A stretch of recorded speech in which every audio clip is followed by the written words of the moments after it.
Bienvenidos a nuestro curso virtual del taller de Metodología de la Investigación en la Administración. En esta sesión vamos a compartir el capítulo 15, que son los diseños de investigación cualitativa, y algunos aspectos del capítulo 16, que es el reporte de los resultados del proceso cualitativo. Como veíamos en el capítulo 1, este gráfico que es muy interesante, la investigación cualitativa, como vimos en esta sesión, se caracteriza por ser un proceso espiralado, o sea, como una espiral, donde vamos siempre eh, yendo y viniendo. Eso diría un autor, es el devenir de la investigación cualitativa. Hernández Sampieri da un ejemplo muy eh, interesante. Él dice que la investigación cualitativa es como entrar en un laberinto. Y en ese laberinto uno va buscando rutas, ¿no? Rutas, caminos. Por eso la metodología de la investigación siempre se dice que son rutas metodológicas, porque uno va buscando los caminos. En el caso de la investigación cualitativa, uno empieza con una idea, hay un planteamiento del problema, y ahí va el problema siempre interactuando con la revisión de la literatura, con el marco de referencia. Luego la inversión inicial en el campo, que es muy importante, y de allí nosotros hemos salteado el diseño del estudio, porque directamente fuimos a ver la muestra, luego la recolección de los datos y por sobre todo el análisis de los datos. Acá el análisis de los datos es clave en la investigación cualitativa. ¿Qué instrumento utilizar? El texto presenta algunos instrumentos como las matrices, los mapas cognitivos, los mapas conceptuales, algunas metáforas, algunos marcos de referencia, algunos modelos que uno vaya un poco identificando. En el capítulo 14 habla por sobre todo de la grounded theory, o sea, de la teoría fundamentada, en el sentido de que el investigador cualitativo lo que va haciendo, este proceso de que emerja, ¿verdad?, de lo que observa, de los instrumentos, de los artefactos, de todo lo que uno puede identificar que circunda el fenómeno que está estudiando, va haciendo que emerja. Entonces, es muy interesante este proceso, que en el fondo es un proceso de teoría fundamentada, es cómo ir identificando estas categorías, ¿no? Como ahí explica el texto, hay como una codificación abierta, ir identificando cuáles son las categorías, y después hay una segunda codificación, que es la codificación axial, donde esas categorías las vamos identificando en temas para luego ordenarlos en un mapa, por ejemplo, ¿no? O en una matriz. Entonces, estamos en el diseño del estudio. Entonces, ahora con todos los conceptos que ya vimos en el capítulo 12, el capítulo 13, el capítulo 14, llegamos al diseño. Antes de pasar al diseño, vamos a hacer un repaso de las metodologías de investigación, un poco cerrando, ya estamos cerrando esta parte del curso, ¿no? La primera parte de la presentación y el desarrollo de todos los conceptos. Entonces, como vimos también en las primeras clases, las primeras sesiones, la metodología de la investigación tiene o está atravesada por algunos paradigmas, ¿no? Entonces, el paradigma positivista, donde la principal finalidad es explicar, predecir, controlar, que se relaciona con un enfoque netamente cuantitativo, ¿no? Donde nos interesa medir, o sea, los instrumentos de medida, y allí los diseños que habíamos visto eran el diseño experimental, el cuasi experimental, el ex post facto. Entonces acá tenemos diseños experimentales, no experimentales. Eso también ya lo vimos en el enfoque cuantitativo. Y en el enfoque cualitativo está atravesado por dos grandes paradigmas, que ya también lo charlamos, el paradigma interpretativo y el paradigma sociocrítico. En el paradigma interpretativo, lo que nos interesa ya en la investigación cualitativa es comprender, interpretar. Entonces los diseños pueden ser la etnografía, el estudio de casos, puede ser la teoría fundamentada, los diseños narrativos, los diseños fenomenológicos. Son todos diseños, la investigación-acción, que uno va recurriendo según el problema al cual se enfrenta, ¿no? Entonces, como técnicas que tenemos la entrevista, la observación participante, los grupos de enfoque. En el sociocrítico, bueno, la idea es transformar la realidad y entonces como diseño cualitativo por excelencia se encuentra la investigación-acción. La investigación-acción práctica o la investigación-acción participativa, según cuál es el enfoque que uno le quiera dar al diseño. Pero esto es importante tener en claro cómo es la relación de los paradigmas. Los paradigmas son perspectivas, son lugares donde uno se ubica y a partir de ese lugar tiene un propósito. En el enfoque cuantitativo el paradigma es positivista, porque como ya vimos, con Augusto Comte y con Emily Durkheim, sobre todo en este impacto en la sociología, ellos quisieron de las técnicas y los métodos de la biología, de la física, de la química, que en ese momento, en el siglo XVII, XVIII, lo que quisieron, XVIII, XIX, siglo XIX, ahí lo que está pasando es que estas ciencias hegemónicas, como la física, la química, dan su impronta también. Entonces, las nuevas ciencias como la sociología que está emergiendo, quieren ponerse a la misma altura. Entonces, toman esos métodos, el método científico, elaborado desde las ciencias exactas, desde las ciencias naturales, las ciencias sociales lo toman. Entonces, esa es como la historia. Entonces, es importante entender eso. La administración va, como disciplina, va a surgir en el siglo XX recién, pero nutridas de este bagaje de las ciencias sociales. ¿No? Entonces, siempre hay una discusión metodológica, qué es la administración. Entonces, eso es algo que ya después vamos a discutir en algún foro, como una actividad de repaso, para ver cuál es la categoría de esta disciplina a la cual nosotros formamos parte, qué es una técnica, es un arte, es una ciencia. Eso es una discusión metodológica que con todo lo que ya vimos uno podría ir ya discutiendo.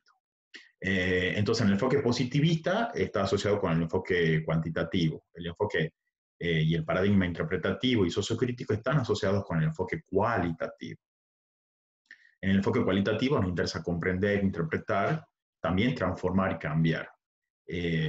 Como administradores, pensemos, estamos atravesados por estos paradigmas y también sería interesante hacer el ejercicio de pensar las áreas funcionales, ¿no? Las finanzas, las operaciones, la parte de relaciones humanas y la parte de marketing. eh, Piensen, ¿no? Sería un buen ejercicio pensar en esas áreas funcionales cuál es el paradigma que predomina, ¿no? Entonces eso es un ejercicio interesante que ya lo vamos a hacer para como una actividad de integración. Entonces, primero entender esto, el enfoque quant y el enfoque quali. En el enfoque quali aparece la investigación cualitativa. ¿Y qué es la investigación cualitativa? Va a ser este proceso de obtener datos, ¿verdad?, descriptivos, estos datos y obtener las propias palabras de quién, de las personas, ¿verdad?, y de la conducta observable. Entonces es importante esto de la investigación cualitativa. Como administradores hacemos mucha investigación cualitativa, como administradores, ¿no? Uno observa la cultura, observa estos espacios de poder, de liderazgo, observa la motivación, observa cómo se toman decisiones. Entonces, todas esas cuestiones nos colocan en un paradigma de investigación cualitativa, ¿no? Un paradigma interpretativo. ¿Cuán importante es para un licenciado de administración primero interpretar, comprender el fenómeno organizacional? ¿Cuán importante también es para el licenciado de administración transformar esa realidad organizacional?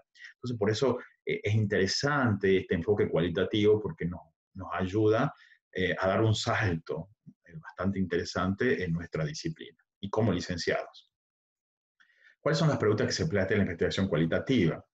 ¿Qué sucede en una situación social concreta, en este caso una situación organizacional como licenciado en administración? ¿Qué significado tiene esta acción para los actores involucrados? ¿Qué patrones de organización social sigue el fenómeno que se estudia? ¿Cómo se desarrolla la acción concreta en relación con un todo? ¿Cómo se desarrolla la acción concreta en relación con otras formas de organización social que se dan en otros lugares y en otros tiempos. Estas son como las principales preguntas de la investigación cualitativa. Y como características, es inductiva, porque vamos de lo particular a lo general. Dentro de los métodos está el método deductivo y el método inductivo. Y en el último tiempo también se habla de la abducción, o sea, el método abductivo. El método abductivo es cuando uno se sumerge en la realidad y va descubriendo. Entonces, ese es otro método distinto de la inducción y de la deducción, la abducción. La abducción es cuando uno se sumerge, el método abductivo se sumerge en la realidad y va descubriendo. La investigación cualitativo observa el escenario, ¿verdad? Y las personas desde una visión holística, o sea, yo veo el todo. Las personas, el escenario, los grupos, no son reducidos a variables como en el enfoque cuantitativo, sino que son considerados como un todo. Los investigadores también son sensibles a los efectos que ellos mismos causan, porque el investigador cualitativo es el instrumento de medición. No es, el instrumento de medición no es que está ajeno al investigador, sino que el investigador mismo se reviste como instrumento de observación, digamos, de observación. Somos el microscopio y el macroscopio de esta realidad que nosotros queremos estudiar. La idea es que queremos comprender a las personas dentro del marco de referencia de ellas mismas. Por supuesto, no nos olvidamos de nuestras propias creencias. Por eso es importante que hay que ser muy riguroso en la investigación cualitativa. Para el investigador cualitativo, todas las perspectivas son valiosas, todo. Hay un paradigma que es el paradigma indiciario, que tiene que ver con esto, porque a partir de algunos indicios uno va reconstruyendo toda la realidad. Y siempre es importante esto de reconocer que debemos tener esta mirada valiosa, ¿no? Todo lo que uno va rescatando es importante. Siempre hay que darle énfasis a la validez de la investigación. Dan énfasis, ¿verdad?, a la validez de la investigación, aunque se entiende que este concepto de manera diferente que en la investigación cuantitativa, ¿no? Cuando nosotros hablamos de validez en la investigación cuantitativa, estamos hablando de un proceso estadístico, riguroso, y acá la validez en la investigación cualitativa pasa por otro lugar, o sea, no ser riguroso estadísticamente, sino ser riguroso en este tejido que uno va haciendo entre la teoría y la realidad. La fuente directa de los datos es el ambiente natural, por eso hay una inversión en la realidad, por eso está la investigación de campo, donde el principal instrumento de recolección es el investigador, lo que estamos charlando. Los datos que se recogen son principalmente descriptivos, ¿no? Las personas, las situaciones, los acontecimientos, ¿no? Por eso uno utiliza entrevistas, fotografías, extractos de documentos, dibujos, ¿no? El investigador focaliza su atención en el proceso más que en el producto, ¿no? Y ahí una principal atención al significado, ¿no? ¿Qué significado le atribuyen las personas a las cosas, a las situaciones, a la propia vida? ¿No? Hay que ir captando la perspectiva que tienen los participantes. Muy importante esta parte. En la investigación cualitativa el propósito es comprender, más que explicar. El papel del investigador es interpretar los sucesos y los acontecimientos en los cuales él mismo participa, porque somos actores del mismo fenómeno que estamos estudiando. Y en esta concepción del conocimiento hay una concepción constructivista, o sea, el conocimiento se va construyendo, hay una interacción social, por eso acá se usa mucho la interacción social, todo lo que es el simbolismo social, o sea, acá es importante todo lo simbólico, lo que representa, por eso un aspecto importante que nos interesa estudiar va a ser la cultura. Por eso, dentro de las transiciones y los focos de la investigación cualitativa, ¿qué es lo que nos interesa? Muchas veces nos interesa estudiar un concepto o un fenómeno. Por lo tanto, el diseño que yo voy a proponer va a ser un diseño fenomenológico. A mí me interesa en realidad estudiar una teoría, ver cómo emerge una teoría, entonces voy a utilizar teoría fundamentada como diseño. No, mire, a mí me interesa un poco, el foco está en mejorar la calidad.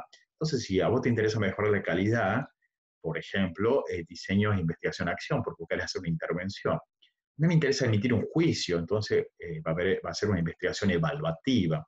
A mí me interesa estudiar un caso, entonces hay un diseño de estudio de casos. A mí me interesa estudiar un individuo, entonces utilizaremos un método biográfico, que es un tipo de diseño narrativo. A mí me interesa estudiar un grupo, entonces, y todas las interacciones que se dan en el grupo. Entonces, recurrimos a un diseño etnográfico. Entonces, según lo que yo necesite poner el foco, voy a tener que tener en cuenta el diseño. Esto es muy revelador, es muy interesante, porque como administradores muchas veces nos acercamos a un concepto, a un fenómeno, a la mejora de un proceso, a un caso, a un individuo, a un grupo, a la emisión de un juicio. Entonces, según lo que uno persiga, según el foco que uno quiera poner, el diseño va acompañando. Entonces hay que buscar esta coherencia, esta congruencia, diríamos, entre el foco y el diseño de investigación. Entonces, esto es un cuadrito que nos puede ayudar a ver distintos métodos, por ejemplo, distintos diseños, diseño etnográfico, la etnometodología o análisis del discurso, que se da en los diseños narrativos, la investigación-acción o el método biográfico o el diseño biográfico. Entonces, ¿cuáles son las preguntas de investigación? En la etnografía va a ser preguntas de tipo descriptivas, ¿no? Interpretativas, cuáles son los valores, cuáles son las ideas, cuáles son las prácticas de estos grupos culturales. En la etnometodología y en el análisis del discurso van a estar las preguntas centradas en la interacción verbal y en el diálogo. En la investigación-acción son preguntas de mejora y de cambio social, y en la biografía va a ser las preguntas subjetivas. ¿Cuáles son las fuentes? Porque por detrás de la investigación cualitativa hay otras disciplinas que nos van nutriendo. En la etnografía va a estar la antropología, por sobre todo la antropología cultural. En la etnometodología y en el análisis del discurso, la semiótica como disciplina que nos va nutriendo. En la investigación-acción, la teoría crítica, y en la biografía, la antropología y la sociología. ¿Cuáles son los instrumentos que vamos utilizando? En la etnografía, la entrevista no estructurada, la observación participante, las notas de campo, eso es algo que vimos en el capítulo 12. En el análisis del discurso, el diálogo, el registro, en audio, en video, de todas las interacciones que se pueden ir dando.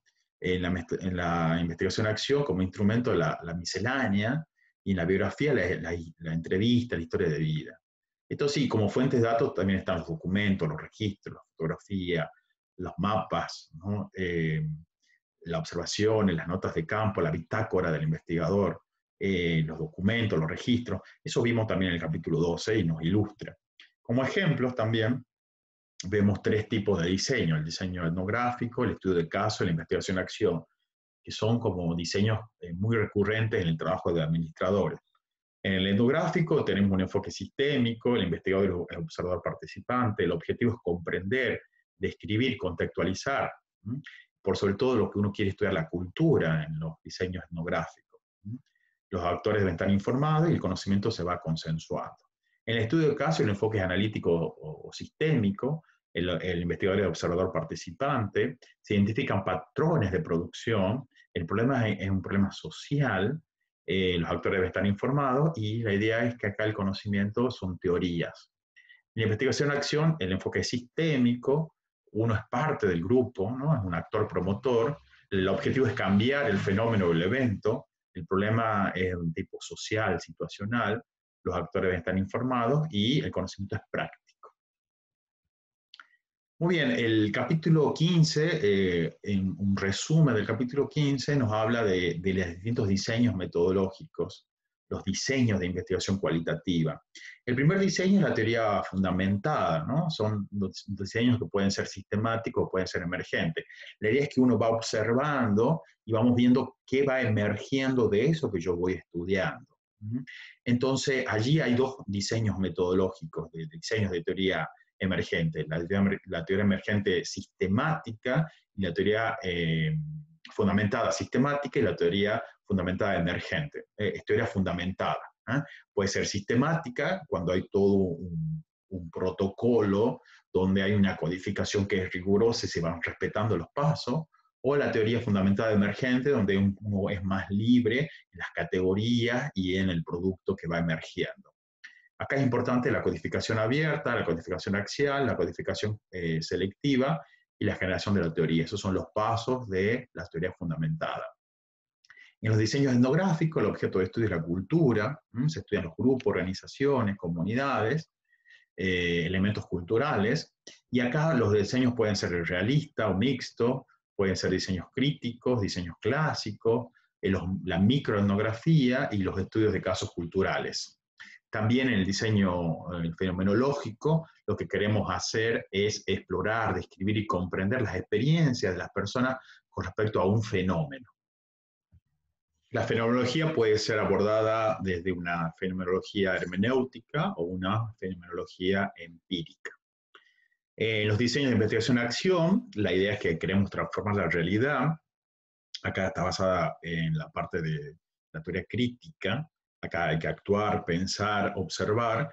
Es muy usada esta metodología cuando uno quiere hacer cambio organizacional, por eso Levin un poco la propone ya en 1940, 1945.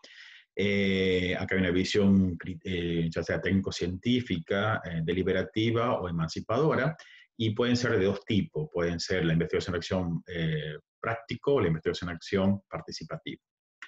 Y dentro de los diseños narrativos, la idea es que uno estudia las historias de vida, las vivencias sobre los sucesos, y acá pueden ser diseños narrativos de tópicos, diseños narrativos biográficos y diseños narrativos autobiográficos. ¿Cuál es la función de los diseños de investigación cualitativo? La idea es, son formas en las cuales uno va abordando el fenómeno, son flexibles, abiertos, ¿verdad? No hay fronteras y uno puede hacer como algunas combinaciones de diseños. Entonces, la idea es tener claro esto, según qué quiero estudiar, cuál es el diseño que yo voy a utilizar. Hay que ser muy riguroso.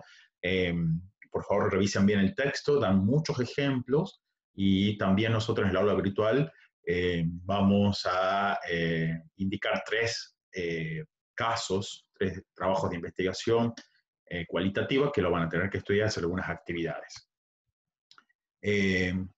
También en el texto aparecen las preguntas de investigación de cada uno de los diseños y la información que proporciona. En la teoría fundamentada nos preguntamos sobre los procesos y la relación de conceptos y que conforman el fenómeno, y como resultado, qué información vamos a obtener, categorías y una teoría. En el etnográfico, uno se va a preguntar sobre características y funcionamiento de un sistema social y cuál va a ser el resultado, una descripción y explicación de los elementos y por sobre todo una categorización de la cultura. En el narrativo queremos comprender sucesos, eventos, historias, narrativas de quienes viven esos fenómenos y como resultado vamos a obtener historias sobre esos procesos y esos hechos y categorías relacionadas con tales historias y narrativas. En la fenomenología nos preguntamos sobre la esencia de las experiencias, ¿no? Lo que varias personas experimentan con respecto a un fenómeno o un proceso, y como resultado vamos a tener las experiencias comunes y distintas y las categorías que representan frecuentemente estas experiencias. Y en la investigación-acción, uno se pregunta sobre alguna problemática y situaciones de un grupo o de una comunidad, y como resultado vamos a tener un diagnóstico y alguna propuesta. Esto se utiliza mucho en consultoría también. También cuáles son las características principales de los diseños cualitativos. En la teoría acá hay un cuadro comparativo entre la teoría fundamentada, la etnografía, los diseños narrativos, la fenomenología y la investigación-acción. En la teoría fundamentada, cuando no existe una teoría o es inadecuada para el contexto, debemos utilizarla. En la etnografía, cuando queremos estudiar un sistema social. El narrativo, cuando queremos estudiar las historias que nos van a ayudar a comprender el problema. La fenomenología, cuando queremos entender las experiencias de las personas, ¿verdad?, que viven un fenómeno. Y la investigación-acción, cuando hay una problemática de una comunidad, de un colectivo, de un grupo. ¿Cuáles son las disciplinas? La teoría fundamentada, las ciencias sociales y las ciencias del comportamiento humano. En la etnografía, la antropología por excelencia, la arqueología, las ciencias administrativas. En lo narrativo, las ciencias humanas, las ciencias sociales, las ciencias del lenguaje, la semiótica, la semiología, la semántica. En la fenomenología, la psicología, la educación, las ciencias de la salud. Y en la investigación-acción están las ciencias sociales, las ciencias ambientales. Acá en toda la administración es una ciencia donde se puede aplicar mucho algunos de estos diseños. Eso no, es algo que no está aún trabajado, así que es un campo interesante de estudio para nosotros. Bueno, también el objeto de estudio en la teoría fundamentada es el proceso, la acción, en la etnografía un sistema social, en la narrativa uno varios individuos y sus historias, en la fenomenología los individuos que hayan compartido una experiencia, en la investigación de acción una problemática particular. Y bueno, como instrumentos aparecen la entrevista, los grupos de enfoque, la observación participante, esas son las técnicas, los grupos de discusión, y las estrategias están la codificación abierta, axial y selectiva en la teoría fundamentada, la triangulación en los métodos etnográficos, la cronología de los eventos en el enfoque en el diseño narrativo, las unidades de significado y las categorías, también la fenomenología, y la investigación-acción, la involucración de la comunidad en las decisiones sobre cómo analizar los datos y análisis de los mismos. Y como producto tenemos en la teoría fundamental una teoría, en la etnografía una descripción, ¿verdad?, de todo lo que es la cultura, en los enfoques, en los diseños narrativos, una historia, una narración, donde se pueden utilizar metáforas, en la fenomenología una descripción del fenómeno de la experiencia, y en la investigación-acción un diagnóstico y una propuesta, un programa, un proyecto. Y finalmente, en el capítulo 16 se dan algunos indicios para realizar el reporte. ¿Cuál es el objetivo del reporte? Es describir el estudio, cuáles son las estrategias que se han utilizado, y tiene los elementos de una narrativa general, un soporte en categorías. Siempre hablamos de categorías en la investigación cualitativa. Más allá del diseño, siempre hay categorías que uno tiene que ir identificando. ¿Cuáles son los tipos de reportes? Van a depender de las razones del estudio, de los usuarios, a quién se lo destine. Y generalmente en la estructura del reporte va a haber una portada, va a haber un índice, siempre se recomienda un resumen, y después está el cuerpo del documento, donde va a haber una introducción, debe plantearse los objetivos, el marco metodológico, el marco teórico, el trabajo de campo, las conclusiones, ¿verdad? Tienen que haber referencias bibliográficas y apéndices. Bueno, según cómo sean las características, va a depender del abordaje, ya sea si es teoría fundamentada, si es etnografía, si es un diseño narrativo, fenomenología o investigación-acción. Y para la elaboración se deben tener en cuenta, por ejemplo, las normas APA, que es importante cómo citar, qué tipo de referencias se debe hacer, cómo se deben citar los autores, si la cita es textual, si uno hace una paráfrasis, entonces es importante eso. Y aquí hay que evaluar el lenguaje general, la redacción, la forma de la escritura y el método. Acá lo más importante es observar y aprender. Entonces, vamos a indicar algunos trabajos de investigación y vamos a ver cómo se hacen los reportes. En esta semana vamos a tener muchas actividades. Vamos a presentar un foro para discutir 3 trabajos de investigación cualitativa. También vamos a tener una clase virtual donde una egresada nos va a compartir su trabajo de investigación cualitativa. Vamos a tener coloquios, vamos a tener un auto evaluativo, cerrando un poco esta semana de actividades. Bueno, la bibliografía va a ser el capítulo 15 y el capítulo 16. Queremos agradecerle un poco el trabajo, el esfuerzo, animarlos. Es un taller que pretende dejarles muchas herramientas y vamos a terminar esta primera etapa de mucha inmersión teórica para que luego, en lo que nos queda del cuatrimestre, podamos avanzar ya en el trabajo de campo, porque no hay forma mejor de aprender a investigar que es investigando. Así que bueno, queremos un poco agradecerle y también reflexionar sobre una frase. También para terminar sería interesante reflexionar sobre esta opinión de Rafael Echeverría en su libro Ontología del lenguaje. Y él habla de los sociólogos y dice, lo social para los seres humanos se constituye en el lenguaje. Todo fenómeno social es siempre un fenómeno lingüístico. Mientras los sociólogos no reconozcan lo anterior, pienso que el poder de sus interpretaciones y de su quehacer será inevitablemente limitado. ¿Qué es lo que nos hace reflexionar?